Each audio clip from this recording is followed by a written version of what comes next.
Hello. In this, I just wanted to talk about something that I keep returning to over the last few years, and that is the Convention on the Prevention and Punishment of the Crime of Genocide. This is a document written by the UN and on the UN's website. I'll put the link in the description. And what this attempts to do is delineate out the criteria that would need to be met in order to determine if an action by a government or some other body or organisation or group of people is to be deemed legally, I suppose, or technically a genocide.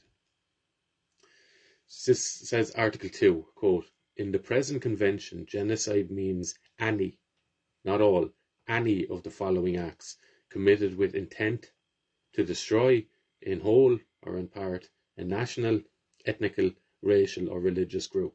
As such, A, killing members of the group." So, any act committed with the intent to destroy, in whole or in part, a national, ethnical, racial or religious group. The first of those is, of course, killing members of the group. So, the tricky part in this would be the intent part. But what is undoubtedly,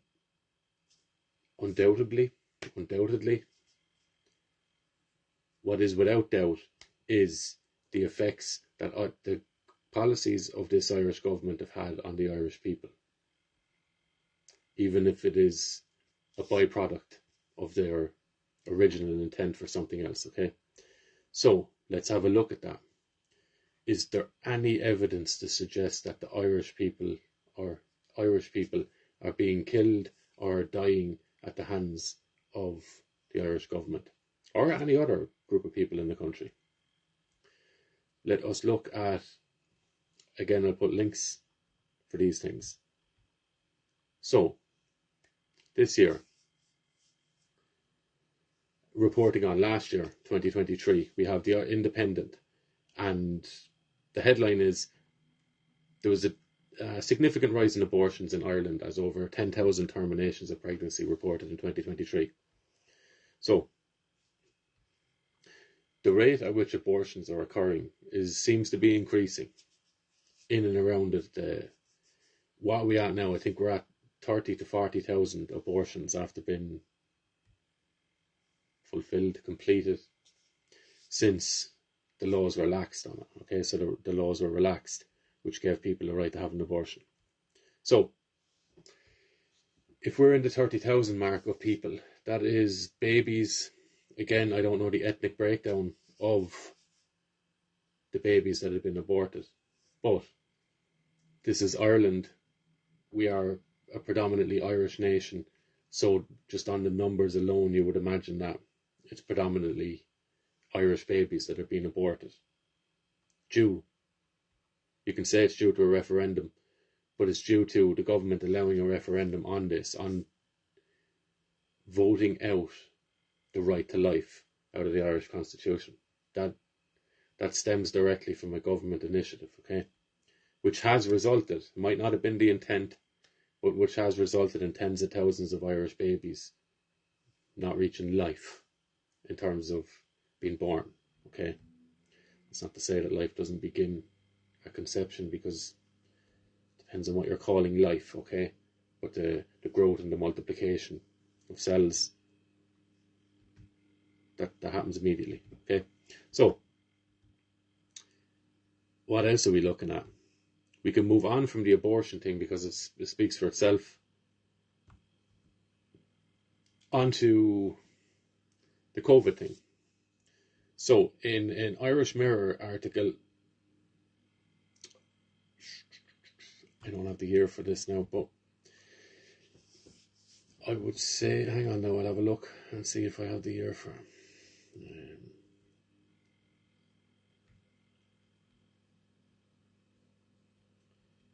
I don't, I'm gone off somewhere else now. Yeah. This is, what I'm going to be talking about is a newspaper article, and it's quoting Leo Varadkar when speaking about the uptake in the vaccinations. So this is from July 2021. It is the irishmirror.ie.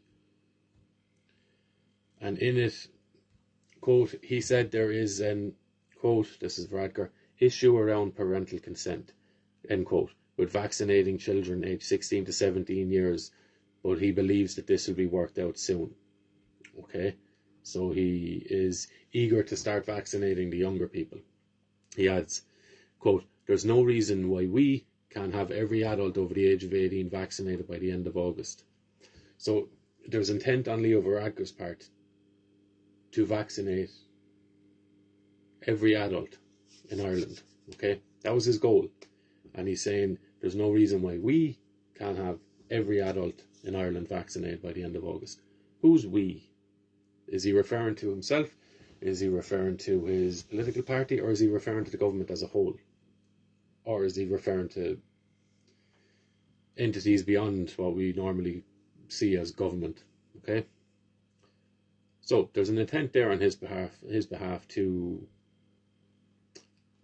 vaccinate all adults in Ireland.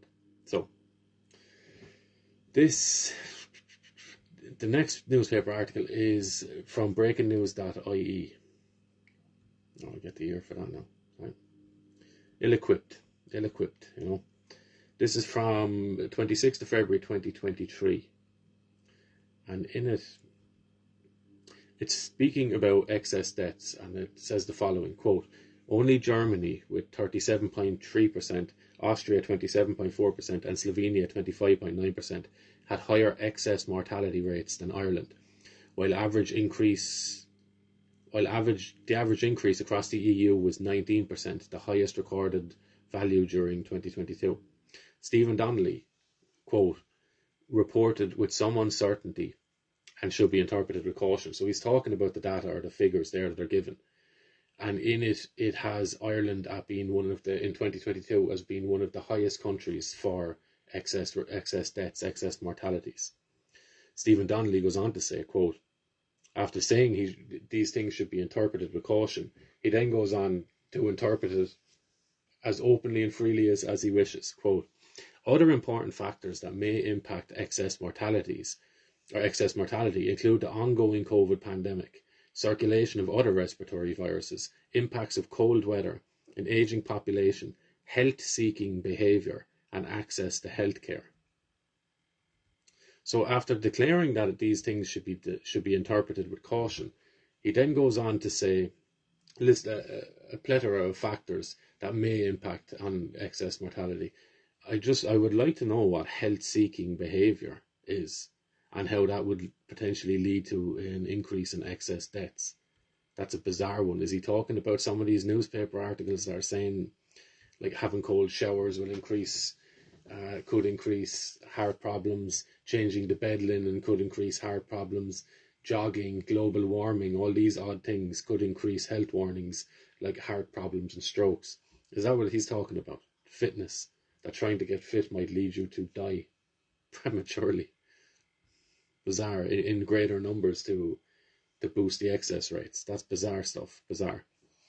So, in 2022, we have him addressing excess deaths in Ireland, with Ireland being seen as one of the countries with the higher rates of excess deaths in 2022. Remember that. So, flash forward to, I think this is earlier this year.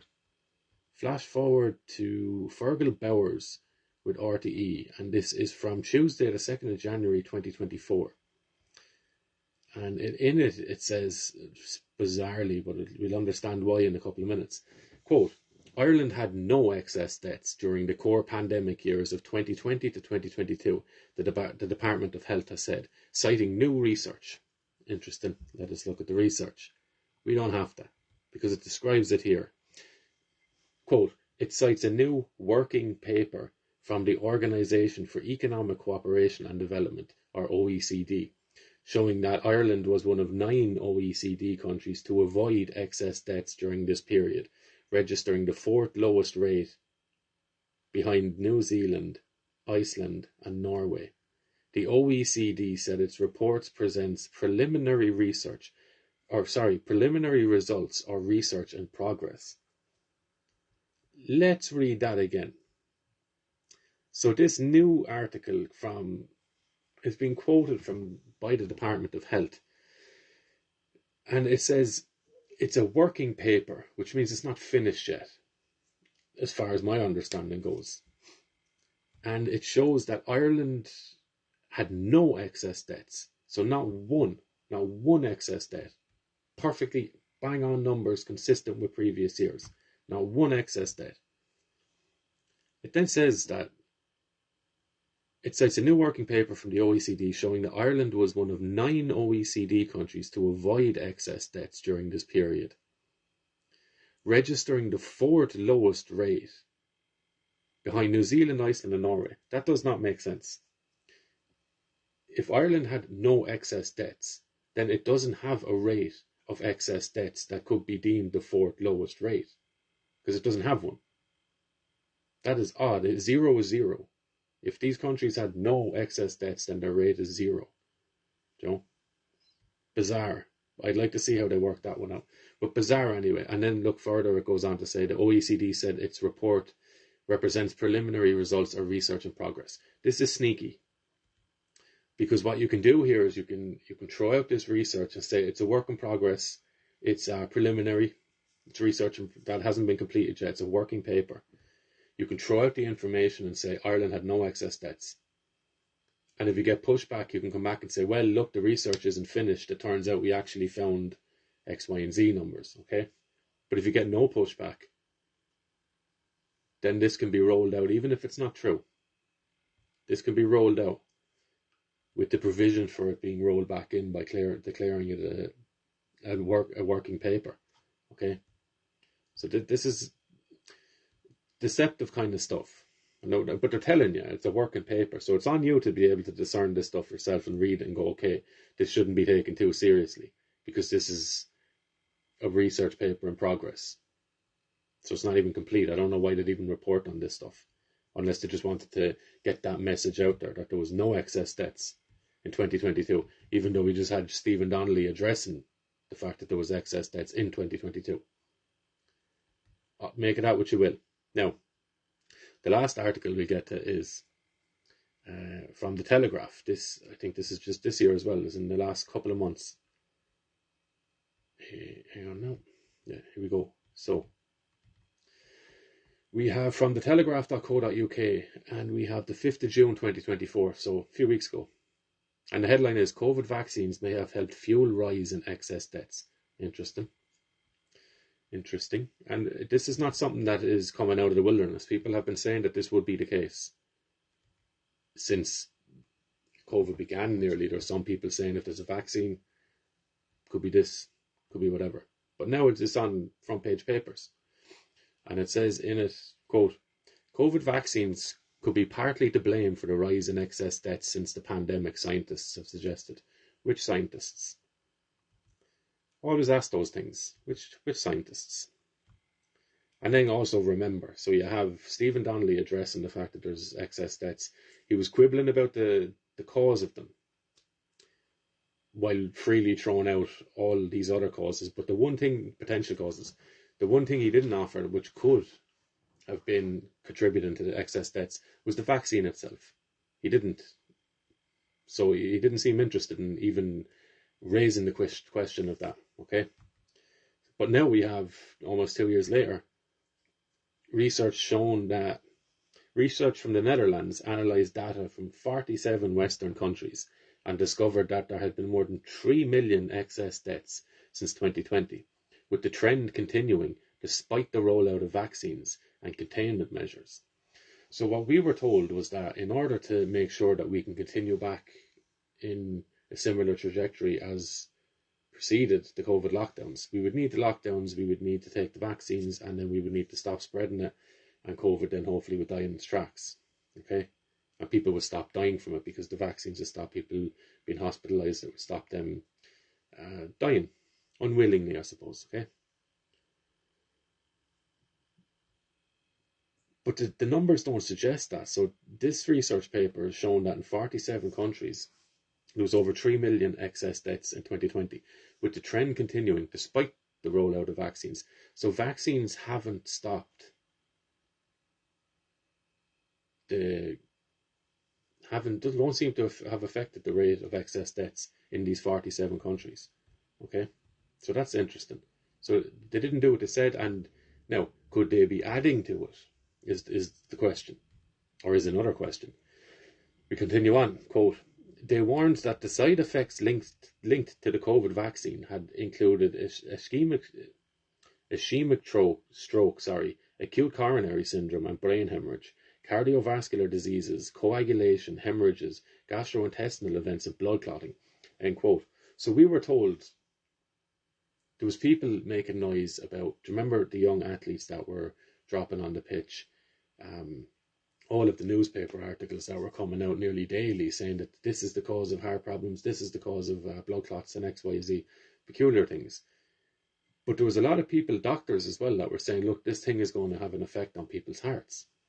And that was written off as lunatic stuff and conspiracy theory stuff, right? But it's been proven to be the case now that it does indeed do those things. So, continue on, quote, German researchers have pointed out that the onset of excess mortality in early 2021 in the country, in Germany, coincided with the rollout of vaccines, which the team said, quote, warranted further investigation. So, according to this paper, what German researchers have found or recognised was that the onset of excess mortality rates coincided with the rollout of the vaccines. So as these things, correlation doesn't mean causation, all that stuff, lovely, but it does warrant further investigation. So what you have here is coinciding traits, or coinciding things happening. You have the vaccine, which is known to cause these physiological problems, cardiovascular problems. As the uptake of that goes, so do the rise in excess deaths. Okay? Doesn't mean this causes that. It just means it's worth looking at.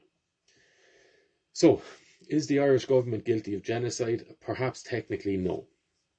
Because again, I said at the start, the intent is the difficulty, is the difficult part to prove. Or the difficult thing to prove, okay? So perhaps technically no. However, that is not to say that the policies of this Irish government have not cost lives. That needs investigation. These issues are ongoing and should warrant an ongoing investigation. The data continues to roll on because we're still only a couple of years after this whole nonsense, okay? This big mess. As always, gather as much information as you can from any and all angles and come to your own conclusions, because there's a serious question to ask here. We know that there is excess deaths. They're kind of dismissed, half denied, and then admitted weird stuff. Okay, so we're not being given a clear view of the land here. So that needs to be dealt with. That needs to be ironed out. And then the question after that is, well, what caused it? And following on from that, you get into the question of intent. Who knew what and when? Okay, and who was putting pressure on people, if pressure at all, for certain decisions to be made. Okay, so I'll be continuing on with this, the UN article on genocide, because I think it's a fascinating one. It's fascinating when you read it and look around you and you go, that kind of plugs in there. Okay, that's a little bit relevant. But anyway, that's enough for this one, and I will see you again.